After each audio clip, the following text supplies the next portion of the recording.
वैसे ही बिहार में सबको मोह लेंगे। बिहार का चुनाव एक गजब का रूप धारण कर चुका है। आप इस पे लगाइए कि बेरोजगारी बढ़े, रोजगार मिले, इन सब पे आप ध्यान ही नहीं दे रहे हैं। आपने अच्छा कहा कि भाषणबाजी कर रहे हैं, वास्तव में भाषणबाजी ही कर रहे हैं। हम लोग को चाहिए शिक्षा, रोजगार और स्वास्थ्य। कि 2022 तक कोई भी परिवार बिना घर के नहीं होगा। वोट चोरी हो गया, चौकीदार चोर है, लेकिन युवा आप में थोड़ा सा दम ही नहीं है कि युवा आपके सपोर्ट में जाए। आप सबको घर देंगे। 2022 अभी आएगा कि बीत गया है, ये भी तो उन्होंने ही कहा था। उस हिसाब से वो मांगे जनता की पूरी नहीं हुई हैं, वो पूरी नहीं हुई हैं। जिसे नौकरियों की बात हो, मकान की बात हो। बिहार चुनाव में 3 महीने से भी कम समय बचा हुआ है और प्रधानमंत्री लगातार रैली कर रहे हैं। मगध विश्वविद्यालय में प्रधानमंत्री ने कल ये कह दिया था कि आरजेडी और कांग्रेस सिर्फ अपनी तिजोरी भर रहे हैं। और दूसरा बयान प्रधानमंत्री का ये था, जब तक हर गरीब को घर नहीं मिल जाता तब तक मोदी शांत नहीं बैठेगा। तमाम ऐसे मुद्दे हैं, प्रधानमंत्री के लगातार भाषण ऐसे आते रहते हैं। इस पे बात करने के लिए काशी के बुद्धिजीवी लोग हैं हमारे साथ, इनसे बातें करेंगे। किस तरह से देखते हैं बिहार चुनाव को और प्रधानमंत्री की नॉन स्टॉप लगातार ताबड़तोड़ रैलियों को? ये तो शुद्ध रूप से चुनावी जो है उनका भाषण है।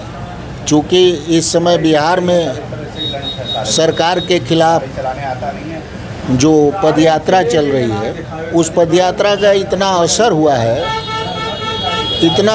है कि जनता का एक सैलाब निकल कर सड़कों पर आया है। उसे वो प्रभावहीन करने के लिए या उसे थोड़ा कम करने के लिए, अपने पक्ष में माहौल बनाने के लिए प्रधानमंत्री को स्वयं वहाँ जाकर उतरना पड़ा बिहार में। और वो इस तरह की बातें जो सरकार की तरफ से आश्वासन देना और गरीबों के हक में अपने कामों को गिनाने का, ये शुद्ध रूप से एक चुनावी भाषण है। क्योंकि बिहार का चुनाव इस समय कहिए कि बहुत सवाब पर, उसको हम यही कह सकते हैं कि बिहार का चुनाव एक गजब का रूप धारण कर चुका है।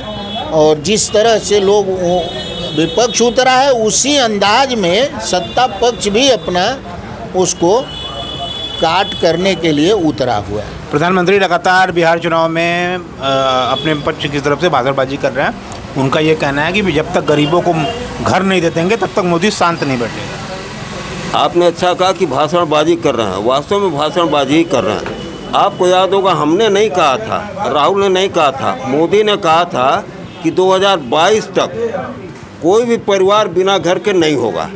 बीत गया, आज फिर वो ये बात कह रहे हैं। फिर साल 2 साल 3 साल बीतेगा, फिर कहेंगे कि 2035 तक कोई नहीं रहा। तो ये चीज़ चुनावी चीज़ें हैं और दूसरे तिजोरी भर रहे हैं। तो आज ये सत्ता में कह रहे हैं दूसरे तिजोरी भर रहे हैं, लेकिन ये लोग कितना भर रहे हैं ये भी देश देख रहा है, जान रहा है। सवाल ये है कि वोट चोरी हो, चाहे जीरो एड्रेस पता हो, चाहे आधार कार्ड न मानना हो, आखिर में सुप्रीम कोर्ट ने रास्ते पर लाया और फिर से वो करने को कहा है। तो इस तरह से आप देखेंगे कि ये चुनावी चीज़ें हैं। विपक्ष जो बातें कह रहा है उसमें चुनावी चीज़ें कम है, वो वास्तविकता पर इस समय वोटर लिस्ट पर वो लड़ाई लड़ रहा है। लेकिन इनकी चीज़ें जो है वो चुनावी है। यदि हम गलत कह रहे हैं तो 2022 वाली बात कहाँ चलेगी? आज फिर क्यों कहना पड़ रहा है कि सबको घर देंगे? 2022 अभी आएगा कि बीत गया है, ये भी तो उन्होंने ही कहा था। तो आप खुद 2022 में प्रधानमंत्री ने कहा था और 2025 आ गया, इनका ये करना नहीं। वो तो बिल्कुल सही कह रहे हैं कि जो आश्वासन था जिस समय का, उस हिसाब से वो मांगे जनता की पूरी नहीं हुई हैं। लेकिन वो लगातार, चूँकि अब चुनाव एक बिल्कुल सर पर है, तो उस बात को फिर वो दोहरा रहे हैं। और बहुत सरकार के तो बहुत सी ऐसी चीज़ें थी जो वादा की थी सरकार, वो पूरी नहीं हुई हैं। जिसे नौकरियों की बात हो, मकान की बात हो, तो उसकी अपनी सफाई दे रहे हैं। और चुनाव में सीधे चुनावी भाषण, मैंने कहा ना कि वो सब चुनावी भाषण है। और पक्ष और विपक्ष दोनों अपने अंदाज में, जनता को इसका निर्णय करना है। जनता बिल्कुल इन सब चीज़ों को समझ रही है। पारदर्शी नज़र होती है जनता की। जो हम देखते हैं हमारी नज़र में, ये जो वोट होता है, इसका जो मौसम आता है तो जनता परख लेती है। और इस बार हमें लगता है कि बिहार के चुनाव में इसका असर भी जनता दिखाएगी। जो निर्णय। कितना बड़ा फैक्टर प्रधानमंत्री निभाने जा रहे हैं बिहार चुनाव में? उनकी ताबड़तोड़ रैलियां चल रही हैं। देखिए, यदि जैसे उनका वो चला वोटिंग पर, उनकी पकड़ चली, तब क्या तो वोटिंग में पकड़ चली? कई तरह की पकड़ होती है। जैसे अब वो वोट चोरी वाला बता रहे हैं, जो राहुल गांधी ने आरोप लगाया। हाँ, यदि वो उसमें सफल रहे तब ये रैली न भी करें तो भी कोई हर्ज नहीं है। और नहीं तो ये तमाम देखा गया है, हरियाणा, मध्य प्रदेश, छत्तीसगढ़, चुनाव के 4 दिन, 6 दिन, 10 दिन पहले आप लोग मार्केट में आते हैं, 10 लोग खड़े हैं, बात करते हैं और सभी अपनी अपनी पक्ष के बोलेंगे। अब 10 लोगों में यदि 7 लोग एक पार्टी को पक्ष ले रहे हैं और 3 लोग दूसरे का पक्ष ले रहे हैं, क्या 4 दिन बाद वो दूसरे को वोट दे देंगे? नहीं। लेकिन जब परिणाम आते हैं तो वो लगता है कि मार्केट वाली बात है, परिणाम में ज़मीन आसमान का फ़र्क दिखता है। तो ये स्थिति चल रही है। अब क्या होगा बिहार में, ये तो आने वाला समय। लालू प्रसाद यादव भी मैदान में हैं और अखिलेश भी हैं आरजेडी की तरफ से अब देखिए चुनाव प्रचार में।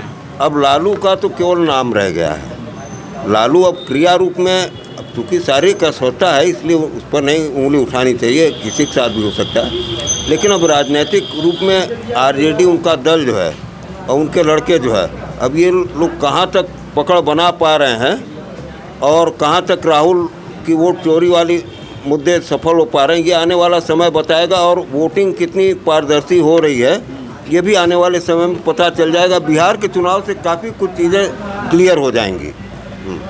और भी लोग हमारे साथ जुड़ रहे हैं। हमारे साथ कुछ युवा भी इस समय मौजूद हैं। प्रधानमंत्री के संबोधन को लगातार नॉन स्टॉप रैलियां कर रहे हैं बिहार चुनाव में।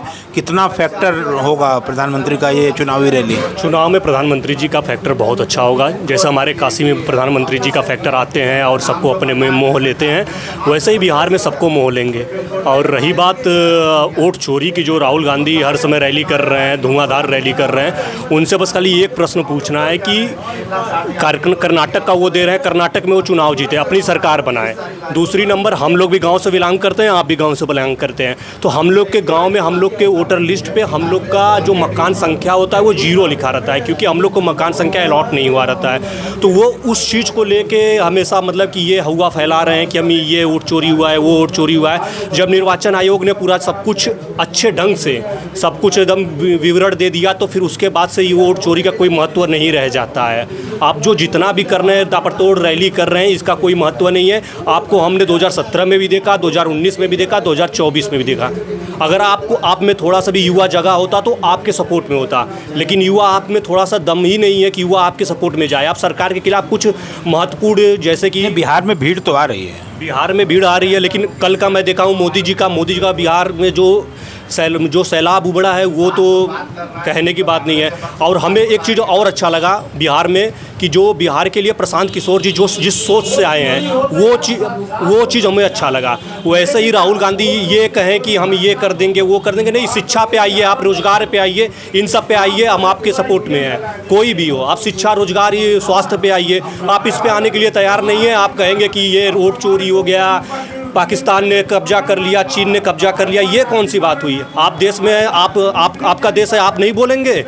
आप विपक्ष है, आप मजबूत ढंग से खड़े होइए, आप वोट चोरी पे लगा रहे हैं। आप इस पे लगाइए कि रोजगारी बढ़े, रोजगार मिले, इन सब पे आप ध्यान ही नहीं दे रहे हैं। आप सिर्फ कह रहे हैं कि वोट चोरी हो गया, चौकीदार चोर है, ये सब है। तो ये सब का कोई महत्व नहीं है। हम युवा जागते हैं, हम लोग समझ गए हैं। हम लोग को चाहिए शिक्षा, रोजगार और स्वास्थ्य, ये तीज आप अच्छी इसके लिए लड़िए, हम आपके साथ खड़े हैं। वो राहुल गांधी हो, मुलायम सिंह, अखिलेश यादव हो, हम लोग इन सब के साथ खड़े हैं। शिक्षा, स्वास्थ्य, रोजगार की जो बात करेगा उनके साथ यहाँ के युवा खड़े हैं।